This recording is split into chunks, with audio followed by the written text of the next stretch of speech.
Good morning बच्चों, मैं आपको पहला पार्ट का प्रश्न उत्तर बताऊंगी। आप लोग कापी में लिखिएगा और मुझे भेजिएगा, ठीक है। रिक्त स्थान की पूर्ति कीजिए। किसी देश की तुलना में पृथ्वी के पर्यावरण में अधिक विविधता पाई जाती है। सामान्य परिस्थिति की तुलना में रेगिस्तान और बर्फीले प्रदेशों में कम जीवधारी पाए जाते हैं।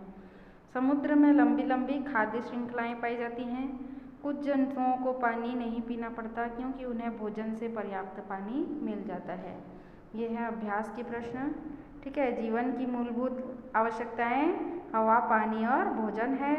रेगिस्तान में दिन बहुत अधिक गर्म और रात बहुत अधिक ठंडी होती है।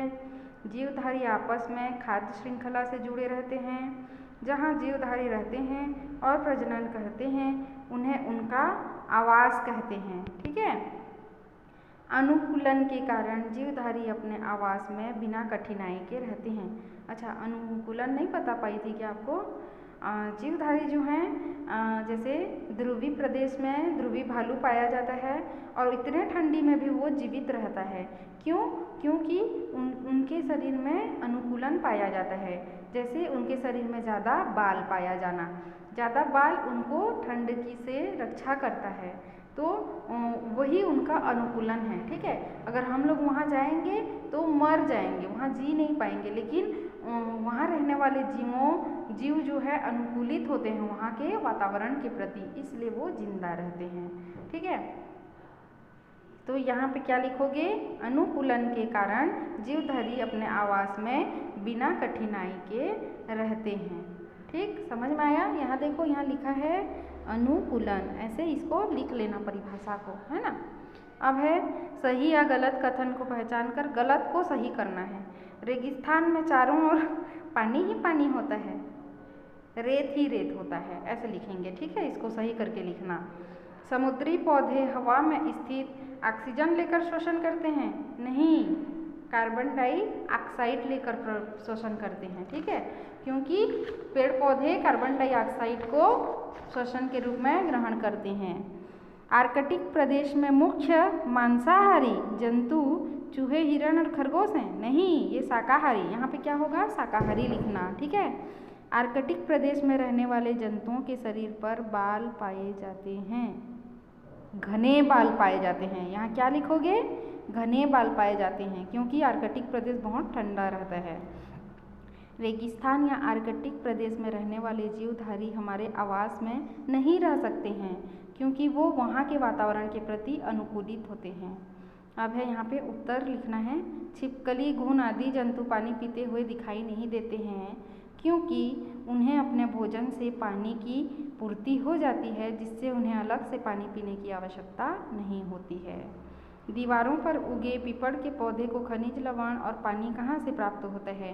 दीवारों पर उगे पीपल के पौधों को खनिज लवण और पानी उनके जड़ों से प्राप्त होता है, जो कि जड़ जो हैं पूरे दीवार से होते हुए भूमि तक पहुँचते हैं और वहाँ से जल का और खनिज लवण का अवशोषण करते हैं। ऐसे लिखना है ना। आर्कटिक प्रदेश के अधिकांश जंतु सफ़ेद रंग के क्यों होते हैं?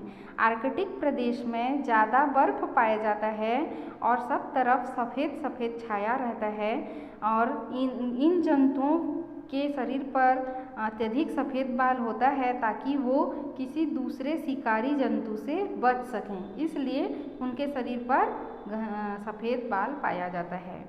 ऐसी खाद्य श्रृंखला का निर्माण कीजिए जो समुद्र से शुरू होकर जमीन पर समाप्त होती है। इसको तो मैं बताई थी, है ना। ध्रुवी भालू पर शेष होता है कौन सा? जैसे समुद्री पौधे को कौन खाएगा? छोटे जंतु, छोटे जंतु को बड़े जंतु, बड़े जंतु को छोटी मछली, छोटी मछली को बड़ी मछली, बड़ी मछली को सील, सील को ध्रुवी भालू। तो ये समुद्र से शुरू होकर जमीन पे खत्म होता है। रेगिस्तान और समुद्र की एक एक खाद्य श्रृंखला मैं इसको बताई हूँ, पढ़ाते समय इसको आप बनाइएगा, ठीक है। जीवधारी जिस प्रकार के पर्यावरण में रहते हैं उनमें रहने के लिए आवश्यक परिवर्तन उनके शरीर में ही हो जाते हैं। अपने शब्दों में लिखिए कि यदि पूरी पृथ्वी पर एक समान पर्यावरण होता तो जीवधारी का इस पर क्या प्रभाव पड़ता। जैसे देखो, इसको मैं फिर भी थोड़ा सा बता दे रही हूँ, आप अपने शब्दों में लिखना, ठीक है। जैसे कई प्रकार के पर्यावरण में अलग अलग जीव होते हैं। जैसे ध्रुवी भालुओं पर सफ़ेद बाल पाए जाते हैं, बहुत घना बाल पाया जाता है, वो सफ़ेद रंग का होता है। रेगिस्तान में जैसे ऊँट पाया जाता है तो उसका पैर जो है गद्दीदार होता है। अगर पृथ्वी पर सब तरफ एक जैसा पर्यावरण होगा तो सारे जीव जंतु एक जैसे हो जाएंगे, सबके शरीर पर वैसे ही परिवर्तन होंगे। कुछ ज़्यादा मतलब सबको एक प्रकार एक समान आवश्यकता लगेगी, जिससे आपस में जीवधारी क्या कर सकते हैं, लड़ाई कर सकते हैं, ठीक है। और अत्यधिक मतलब ये लोग क्या कर सकते हैं, मारा मारी कर सकते हैं। तो इसलिए ये पर्यावरण पे थोड़ा अच्छा प्रभाव नहीं डालेगा, ठीक। अपने शब्दों में लिखिए कि गुफाओं में रहने वाले चमगादड़ गुफाओं के बाहर पाए जाने वाले पौधों पर किस प्रकार निर्भर रहते हैं। जो गुफाओं में रहने वाले चमगादड़ होते हैं वो क्या करते हैं, दिन के समय में या जब भी वो भोजन की तलाश में निकलते हैं तो छोटे छोटे पौधों को खाने वाले कीड़ों को ही खाते हैं। तो अगर वहाँ पे वो पौधे ही नहीं रहेंगे तो उनको वो भोजन नहीं मिलेगा, तो इस प्रकार वो पौधे पर निर्भर रहते हैं। यदि समुद्र के पानी से सारा काई गायब हो जाए तो उसका ध्रुवी भालू पर क्या प्रभाव पड़ेगा। ध्रुवी भालू को उसका खाना नहीं मिलेगा, क्योंकि काई नहीं होगा तो छोटे जंतु नहीं होंगे, छोटे जंतु नहीं होंगे तो उनको खाने वाली छोटी मछली नहीं होगी, बड़ी मछली नहीं होगी, सील नहीं होगा, सील नहीं होगा तो सील जो है ध्रुवी भालू का मुख्य भोजन होता है, तो उसको भोजन नहीं मिलेगा, ठीक है। तो ये आपका पाठ का प्रश्न उत्तर मैं बता दी हूँ, आप लोग लिखिएगा और मुझे भेजिएगा, ठीक है।